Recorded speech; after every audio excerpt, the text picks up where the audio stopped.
गुरु ब्रह्मा गुरु विष्णु गुरुदेव महेश्वरा गुरु साक्षात परब्रह्मा तस्मै श्री गुरुदेव नमः। और ध्यान मूलम गुरु मूर्ति पूजा मूलम गुरु पदम मंत्र मूलम गुरु वाक्यम मोक्ष मूलम श्री गुरु कृपा। 80 केजी रुद्राक्ष होता है। 80 केजी जी। और 5.25 लाख रुद्राक्ष है।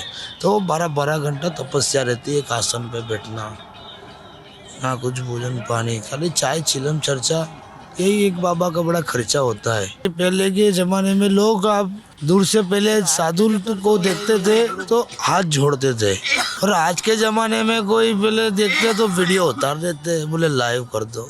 क्या करेगा बेटा, गुरु दिया हुआ जो मंत्र है और जो अपनी तपस्या है, अपना ये दिनचर्या है, सुबह से लीजिए शाम जी, जो अपना ये भजन है वही करता है बेटा। और क्या करेगा बच्चा। तो जटा आजकल लोग डुप्लीकेट भी बहुत लगवाते हैं। अच्छा, ये चीज भी है, हमने ये चीज बहुत देखा, ऐसा नहीं है, फैशन हो गया। और ये साधु की जटा, ऋषि मुनियों की जटा, ये ओरिजिनल जटा है। जैसे कि इसमें कुछ लगाते नहीं हम, ना ही सिर्फ पानी। जैसे कि इधर गंगा है गंगा, जमुना गए जमुना, सरस्वती। युवा कोई कहना चाहता है बस नशा मुक्त से थोड़ा दूर रहिए। ये भी हमारे आदि अनंत काल से चला आ रहा है। एक हाथ माला तो दूसरे हाथ है भाला, तो दोनों चीज रखा जाता है, माला भी और भाला भी।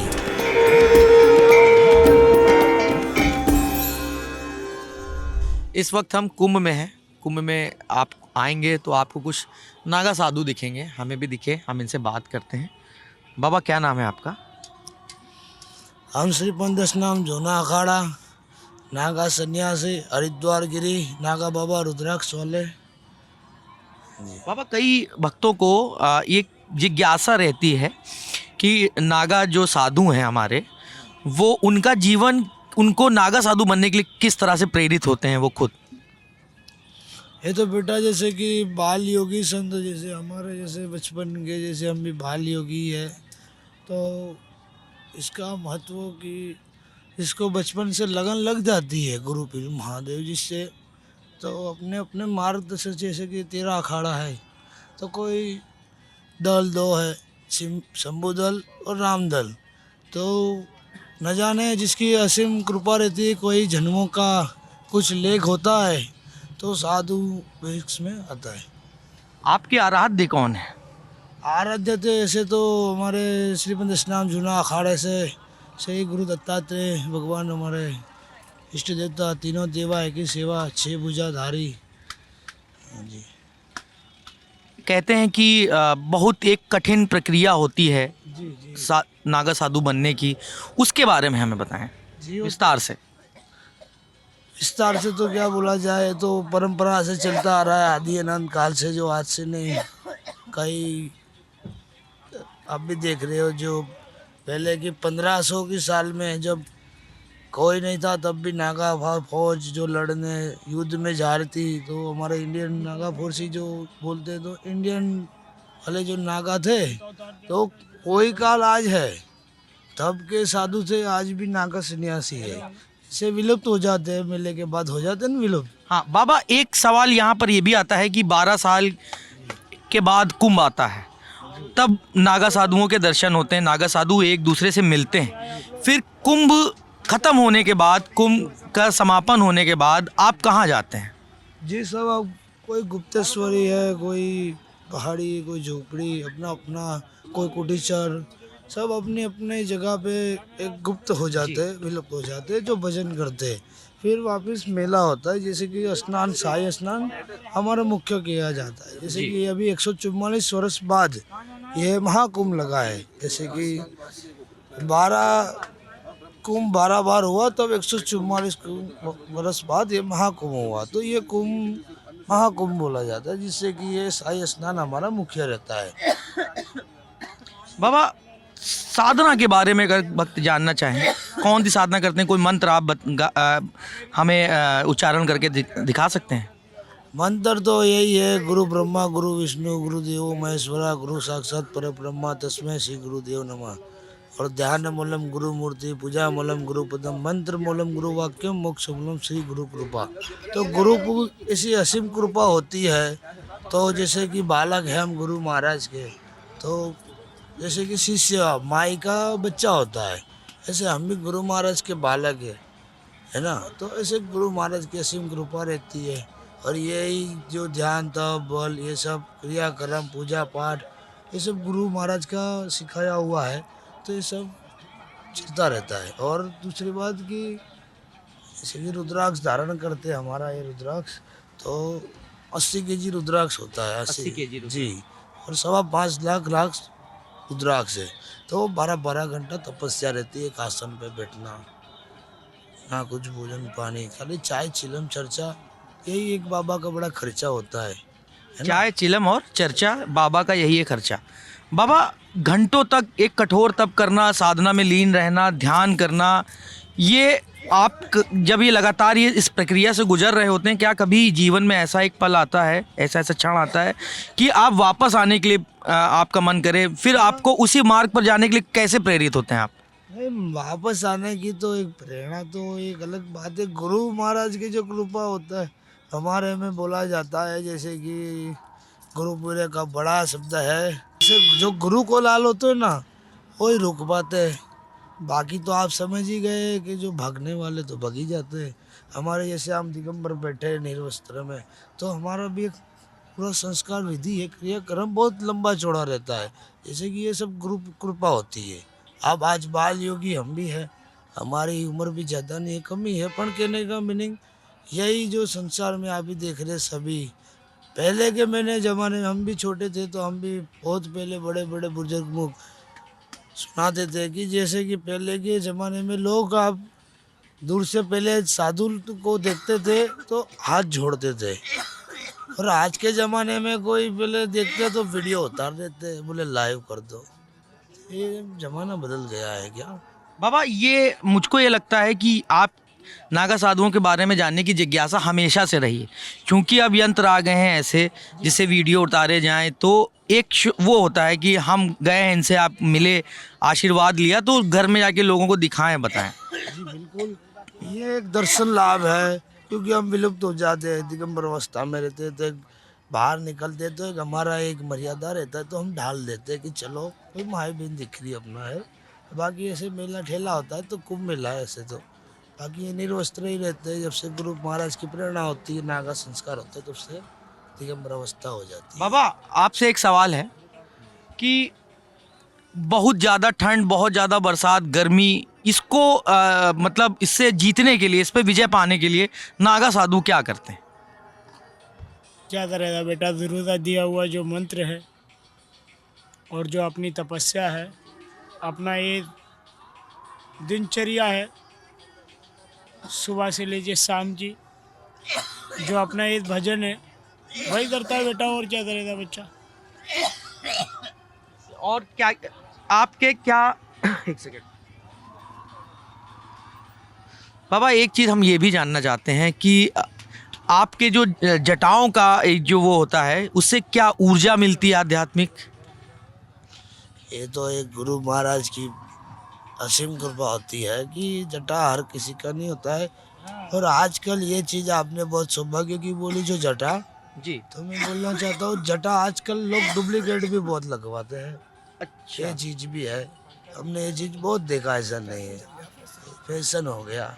और ये साधु की जटा है, ऋषि मुनियों की जटा है, ये ओरिजिनल जटा है। जैसे कि इसमें कुछ लगाते नहीं हम, ना ही सिर्फ पानी, जैसे कि इधर गंगा है गंगा, जमुना गए जमुना, सरस्वती, ऐसे चारों दिशा में। और हमारा तो ऑल इंडिया ब्राह्मण रहता है, नेपाल भूटान सब भी फ्री होता है। तो कहने का मीनिंग जटा है ना, एक कुदरत की होती है, गुरु महाराज का कृपा होता है।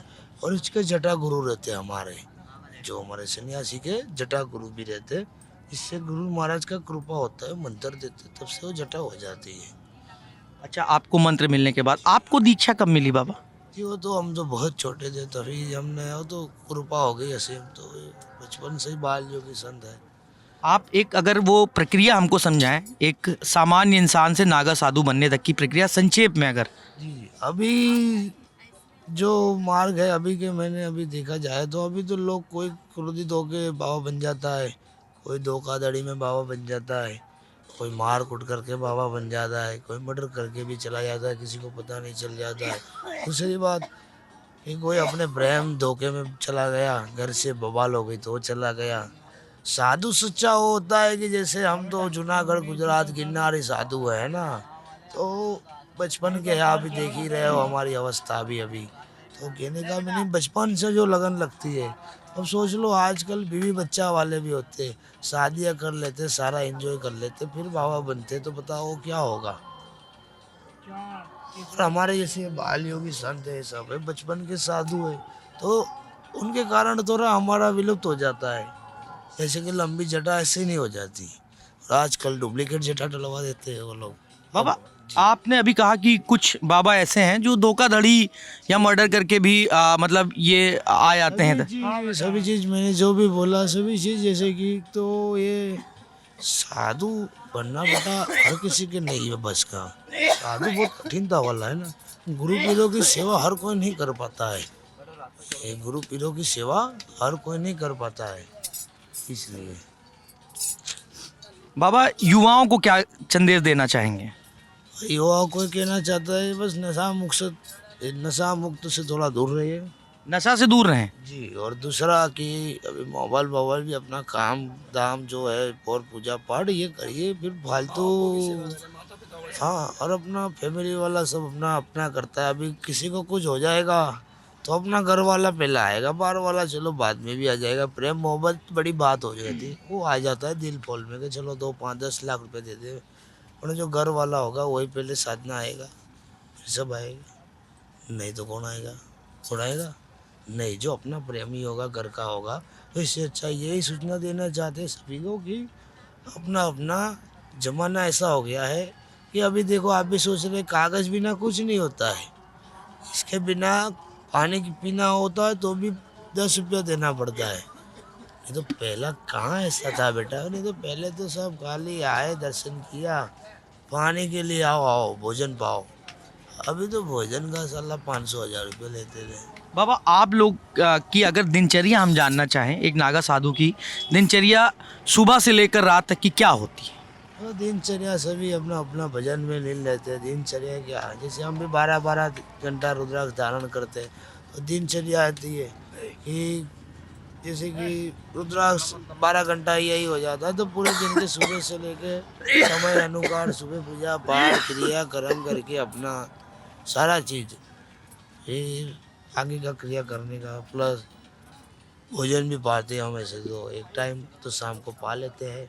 कभी कभार हमारा साधु लोगों का प्रेम होता है, कहीं जाते हैं, हमारे परिवार जैसे आप लोगों का भी परिवार है, ऐसे हमारा ये सब साधु परिवार है जितने देख रहे हैं आप, है ना। तो साधु परिवार तो प्रेम में एक बात हो गई, अलग हो गई, चाय पानी। बाकी एक टाइम भोजन पाते हैं, शुद्ध हाथों से बनाते हैं और पा लेते हैं जी। बाबा सांसारिक मोह माया से दूर रहने के लिए क्या करना चाहिए? वो माया हो तो सबके पास की नहीं है बेटा। ये तो नागा बाबा लोग है, जैसे बाबा क्रोधित हो जाते हैं ऐसे ही। कहने का मीनिंग माया है, सब माया वाले हैं, माया से दूर रहे हो। तो अभी मेला करने आए इसलिए थोड़ा हम बच्चे लोग को भगाते तो शिक्षा देने के तुम ज्ञान लो कुछ, ऐसे ही मारते धुड़ते नहीं है। क्या भागो है, अब चप्पल पहन के कभी मंदिर में जाया जाता है? नहीं जाया जाता है। तो ये लोग हमारे देवता है, तुम आओगे तो हमको तुरंत क्रोधित जाएगा अंदर, इसलिए तो लोग भागेंगे। तो ये सब चीज़ रहती है ना बेटा, और कुछ नहीं। नागा साधुओं का क्रोध केवल सिर्फ इसी बातों पर आता है, और किन बातों पर क्रोध आता है? यही बात कि गलत सहन नहीं होता है बेटा, है ना। साथ जो सच्चा होगा उसका सहकार जरूर करेंगे, है ना। चाहे आगे फिर बड़ा बड़ा कोई भी हो, पर सच है, हमारे सामने कुछ गलत नहीं होना चाहिए जी। जी क्या कह रहे हैं? नागा सन्यासी बहुत दयालु होते हैं जी। ऐसे कि दीन दयालु परमात्मा होते हैं ना, ऐसे ही। धर्म की बात आए तो धर्म की रक्षा के लिए फिर वो शस्त्र उठाना पड़ता है। शस्त्र और शास्त्र के बारे में अगर हम एक नागा साधु से जानना चाहें तो क्या बताएंगे? हाँ, एक शस्त्र शास्त्र आपने वही भी बहुत बड़ी बात बोल ली। तो ये भी हमारे आदि अनंत काल से चला आ रहा है।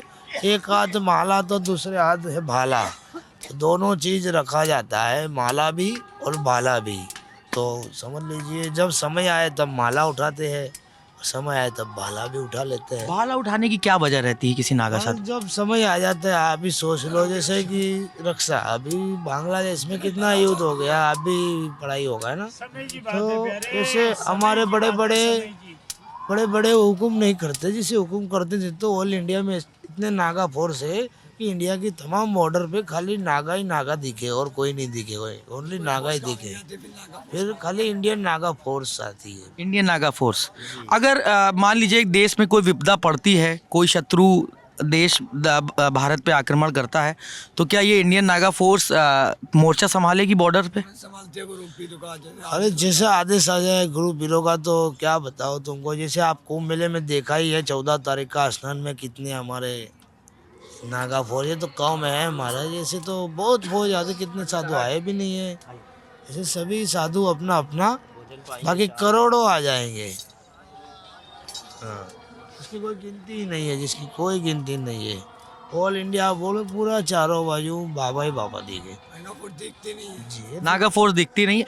वही यही एक जिज्ञासा लोगों में रहती है कि नागा फोर्स दिखती नहीं है, लेकिन जब एक कुंभ आता है तो सारे नागा एक साथ इकट्ठा होते हैं, तो बाकी कहाँ जाते हैं इसके बाद? इनकी दिनचर्या क्या रहती है? जी सब विलुप्त हो जाते, मैंने बोला ना गुप्तेश्वरी। हाँ जी बाबा। दिनचर्या इनकी सुबह 4 बजे से चालू होती है, जो जिन्हें 3:30 बजे ये उठते हैं जी। 3:30 बजे उठते हैं जी। और 4 बजे से पहले स्नान करके देवता को भी स्नान कराते हैं। स्नान कराने के बाद में देवता को धूप दीप करते हैं, उसके बाद में आरती करते हैं, शंख बजाते हैं, उससे बाद में आरती के बाद में स्तुति करते हैं, स्तुति के बाद में बहुत लगाते हैं, फिर अपना भजन, फिर बाद में गुरु जी सेवा, चाय पानी गुरु जी की, उससे बाद में नाश्ता पानी गुरु जी था और भगवान था, दोनों था, और आए गए था, चाहे उसमें दिन भर में 50 आए चाहे 100 आए उस नाश्ते में, ऐसे ही भोजन में, और दिन भर उसकी फिर ये ऐसे ही दिनचर्या चलती रहती है। शाम से रात को 12 बजे पूर्ण होती है दिनचर्या उसकी। इतनी लंबी एक कठोर दिनचर्या रहती है। जी बेटा, जी। ये तो हो गई दिनचर्या, जी। ये तो हो गई बेटा दिनचर्या। और आपने क्या पूछा था? हमने ये पूछा था बाबा कि एक नागा साधु को नागा साधु बनने के लिए एक सामान्य इंसान को क्या चीज़ प्रेरित करती है? क्या चीज़ प्रेरित करती है? गुरु पीरोजा भजन, गुरु पीरोजा तप, गुरु पीरोजा मान सम्मान, गुरु पीरो जी पगड़ियाँ, हमारे बाप दादाओं की पगड़ियाँ, हमारी माँ बहनों की चूड़ियाँ, हमारी माँ बहनों की पायलें, हमारी छोटी छोटी बच्चियों की पायलें प्रेरित करती हैं कि इनके पैरों में, बच्चियों के पैरों में पायलें ऐसे ही सदैव थनकती रहें जैसे सतयुग से आज कलयुग में थनकती आई हैं। बाबा, भारत में, हिंदुस्तान में आपको सबसे बड़ी समस्या और उसको सुधारने का कोई सुझाव आप देना चाहेंगे? नहीं बच्चा, अपने पास में कुछ नहीं है सिवाय मोदी और योगी के, यही दोनों है सबसे बड़ा स्वभाव और सबसे बड़ा हथियार। इस टाइम ये दोनों सही कर रहे हैं, बाकी टेंशन आप मत लो। आप है ना ज़्यादा टेंशन ले रहे हो, आप ज़्यादा टेंशन मत लो। तो ये हमारे साथ कुछ नागा साधु थे, इनके बारे में, इनके जीवन के बारे में जानने की हमने कोशिश की, इनसे बात की। आप क्या सोचते हैं इस बारे में, आप हमें कमेंट बॉक्स में ज़रूर बताएं। कैमरे के पीछे है मितेश, मैं हूँ नीरज।